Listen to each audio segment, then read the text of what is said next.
Welcome, time for some art fun. Today, we're going to do my special super granulating watercolor palette.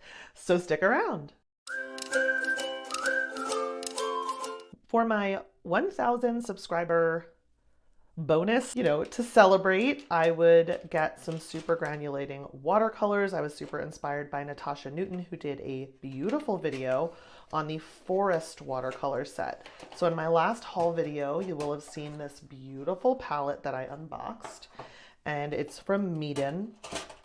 And I just thought it would be really appropriate. It came off pans, and I'll just be able to put those in here and fill them up. That will be my super granulating watercolor palette. It's a really beautiful empty palette that I bought on Amazon. I'll link it below, of course.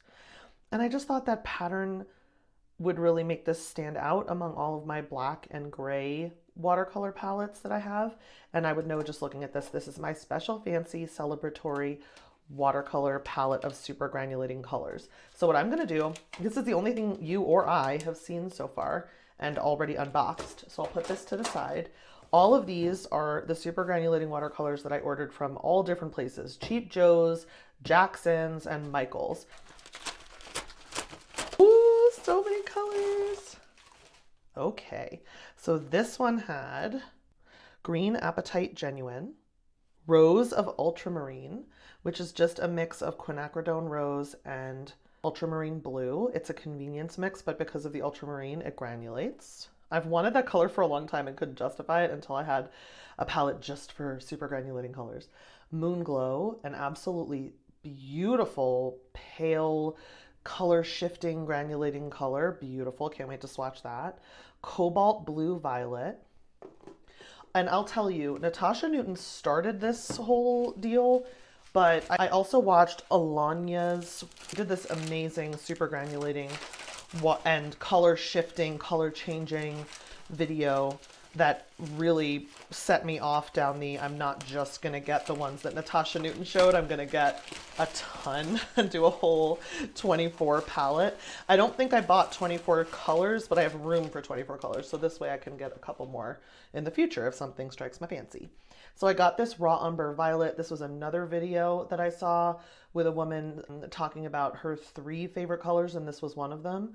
And Moon Glow was, of course, another, but I'd already decided to get that based on Alana's, I hope I'm saying her name right, Alana's video. I'll link this video below too. I'm excited to try that. And then I got my first and only core color, which is Cobalt Teal. And there are a lot of cobalt teals, but this is the one that in these samples just looked the most beautiful. So I'm excited, really excited to try that.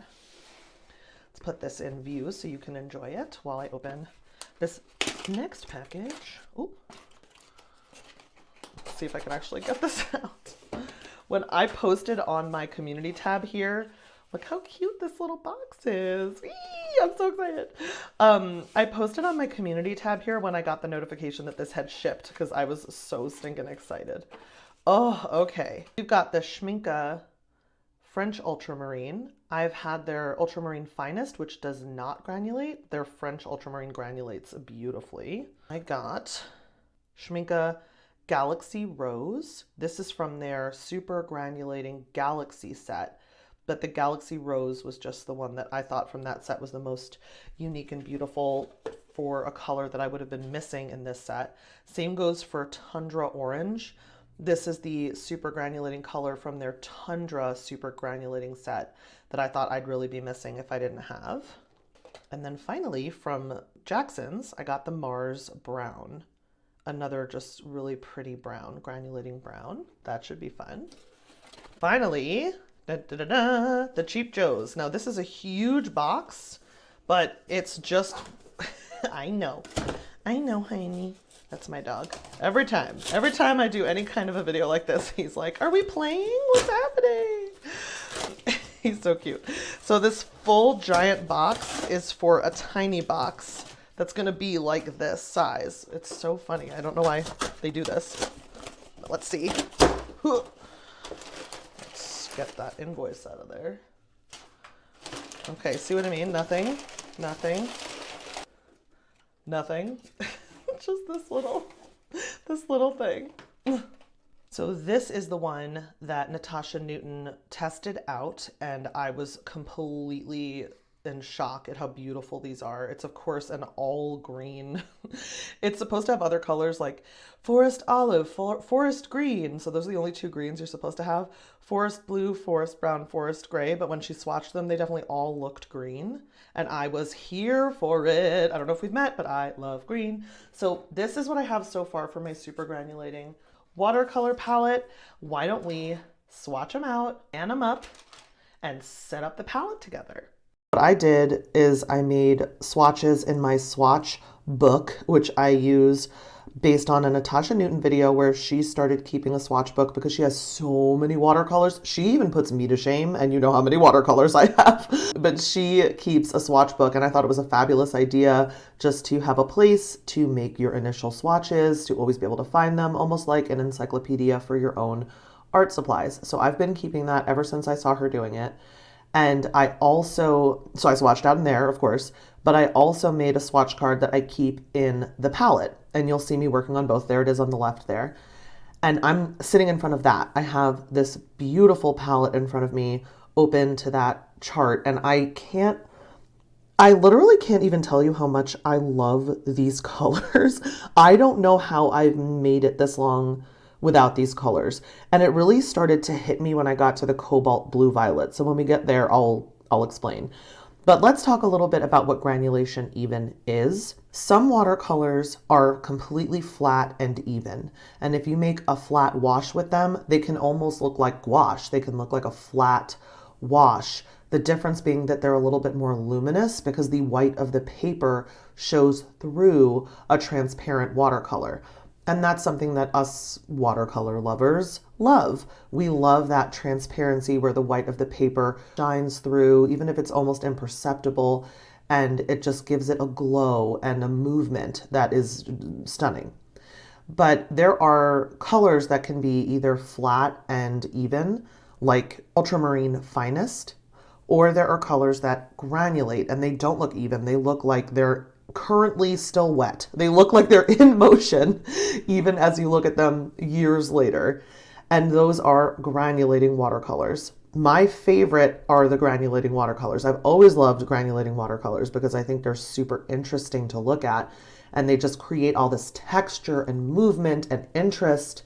And I love it. And I also love flat washes. You know me, I love a graphic background. I love gouache and acrylics and acrylic gouache for flat backgrounds and graphic looks. But when I'm looking at watercolor, the thing watercolor can do that no other medium can is this effect, this granulating effect. And granulation is just the sediment, the pigment that has a heavier sediment that settles down into the grain of the paper at a different rate than some of the other basically pieces of pigment that are floating around in the binder. So when you have finely ground, that's why it's called ultramarine finest, right? It's a really finely ground pigment. Everything's about the same size. It's all going to settle into the grain of the paper at the same rate. It will look like a flat wash. But if you have granulating watercolor, or in this case, super granulating watercolors like the Galaxy Pink and the forest colors that I have here, those are actually defined as super granulating. And this, by the way, this is the color where I lost my mind. When I saw this, I wasn't ready for how beautiful this color is. So I just kept spreading it around. Same with the Moon Glow. I was so obsessed and I just kept spreading it and kept adding water, because the more water you add, the sediment in the granulating watercolor that are different sizes, they have room to kind of move around and groove around and do their thing. So the more water you add, the more obvious the granulation is, which is why in these swatches, I'm putting the mass tone or the more concentrated watercolor at the top and then watering it out.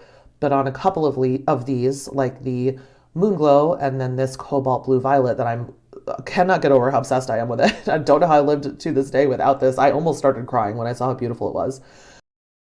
I can't. Literally, I just lost my train of thought because I was gazing at the color. But if you add water, it can groove around and move around and you can see what it's doing. And that's why I'm adding water to these swatches, so you can really enjoy how beautiful the granulation effect is. So my husband was hanging out with me in the studio while I was making these swatches, and he was playing with our pup because the doggy wanted to play with me and I wanted to get these done. And so he was playing with the pup in the studio and keeping us company. And we then left after I finished this footage. We left and we went to dinner or whatever. I kept getting distracted during dinner thinking about these swatches. I couldn't focus on words because all I could think about was like, I cannot wait to get back into my studio and play with those paints. Oh my God. Like I was just so excited.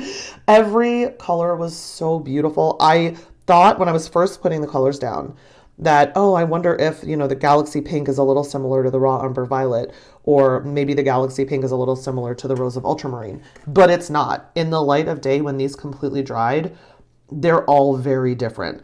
I would have put them in a little bit of a different order. I think I would have had the Tundra Orange first, and then the Mars Brown, then the Raw Umber Violet, then the Galaxy Pink, then the Rose of Ultramarine, and everything else I would have kept the same. But other than the order, they are all different and they're all beautiful. And I don't understand why it didn't occur to me before. Like, look at this green Apatite Genuine. It's literally glowing. Do you see what I'm saying? Do you see why I couldn't, I wouldn't have been able to drive the car. I would have crashed the car thinking about this green Apatite Genuine. I don't know what kind of art supply freak that makes me, but I'm here for it. I don't care. It's who I am. It's what I do. I get obsessed with art supplies. So this was the perfect thing to indulge in. This was the total indulgence, was the forest set here. Because the forest set are 5 green colors that lean a little bit towards a browny green or a bluey green or a grayish green. The forest blue actually does look blue in the daytime, whereas I thought it would look green in the swatches. It does look more like blue. It actually would go nicely next to the moon glow. They will go beautifully together. But I love green, and I loved having all these different greens in this palette. I do have room for 4 colors. I have several color shifting or granulating colors that I already have in my studio from just owning them from prior sets that I'm thinking of adding, but I'm just gonna sit and think about it. Like for instance, Cascade Green. That is granulating, but it's also color shifting, but it's also a whole nother green. I think it would look beautiful next to the forest blue because it's sort of a green and a blue mixed together, but I'm just gonna sit and think about it. I also have ultramarine purple that I could add, but I already love the purples that are in here so much, I almost don't even want to touch it and do anything else. I don't want any other purple than cobalt blue violet for the rest of my life is what I've decided, actually. That's what I've decided, is nothing is going to come close to this cobalt blue violet for the rest of my life. It's the most stunning thing to ever pass my eyeballs. I'm so excited about it, not over it. But I do have like Mayan Blue Genuine. I don't know if I have any jadeite left, but I love jadeite. Again, another green. So I have some colors like that I could add, but I would love the comment of the day would be for you to tell me if there's a granulating or color shifting color that you think I would enjoy that would go well in this palette, and I'll check it out for sure. For instance, I already had, honestly, one of the sweetest comments of this channel's history, and she commented on my great big giant art haul that I did. It would probably be 2 weeks ago now. And she suggested that I try the Perylene Black. She said I probably would have seen it on Sarah Byrne's studio already. She knows that I'm a huge fan of Sarah Byrne's studio, which I am. And she said it's a blackish tone in the mass tone, but when you water it out, it gets this earthy, foresty, dark green. Yes, that sounds right up my alley, but I'm going to open it up if she is watching this and is commenting. Let me know if you think, in light of what I have in here, if I should still try it. If you say yes, I will 100% go get it. I trust you. So, as I'm looking at these wrapping up, there's only a few more colors left for the swatch session. I just wanted to let you know my overall thoughts about these. They are getting me over the moon excited about getting in my studio and just hunkering down and spending hours, days, months, weeks in here and not leaving. That's what these make me want to do. And that is my personal test of a good art supply. Yes, these are high quality paints. They are very wonderful brands. Schminke and Daniel Smith are some of the best brands. Core is a very wonderful brand. I'm excited to have my first Core color. But It's more so, as fancy as they are and as special as they are from a brand and a quality perspective, it's really what they do. If Prang came out with this set and it was $20 and it wasn't light fast at all, I would feel very similar to the way I'm already feeling. It's not because they're expensive and it's not because they're professional grade. It's because of how they look. Look at them. They are so beautiful. I just want to put a blob of water on the page, drop a little bit of these pigments in, and doodle on them like CC Creations does. I don't know if you've heard of her, but you've got to watch her stuff. She does these watercolor doodles. I just want to do that. I just want to play with them. I'm not even in a headspace yet to try to think about what kind of a final piece I would make with them because I'm in shock still at how gorgeous they are. And I don't know why I'm in shock because I've had granulating watercolors. I've always loved granulating watercolors, but there's something about picking them just for their granulation and because I liked the look of the color when I saw them on someone else's channel and just ordering everything I liked and putting them in a palette and not thinking about, do I have a warm blue and a cool blue and a warm red and a cool? I didn't think about mixing, nothing. I just said, are these pretty colors? Yes, I want them. And I love the result. I wouldn't have been able to predict how much I would love this. And I love it so much. So I hope you really enjoyed this video. I hope that you feel about these colors the way that I do. I hope that you'll leave me that comment with what you think I should fill those last 9 slots with over the next however many weeks and months. I'm not in a rush. But I'm just going to be playing with these and having so much fun. If you want to see the sorts of things I'm going to create with them, I always post my art on Instagram. I am creating cute art on Instagram. Even if I don't make a video, I'll just post whatever I'm working on there. But I just think this sort of thing of just treating yourself with a delicious, just for fun, there's no particular need for it, it's purely for joy, palette is something I cannot recommend enough. I love this palette. I don't know that I've ever felt this way about a palette, and you know how much I love everything I've already gotten to date. This is like a different world. So I highly recommend you think about doing something, even if it's with 6 colors. Just pick your favorite 6 and go to town and make a travel palette because you're worth it. Love you guys. Until next time, remember, create something cute.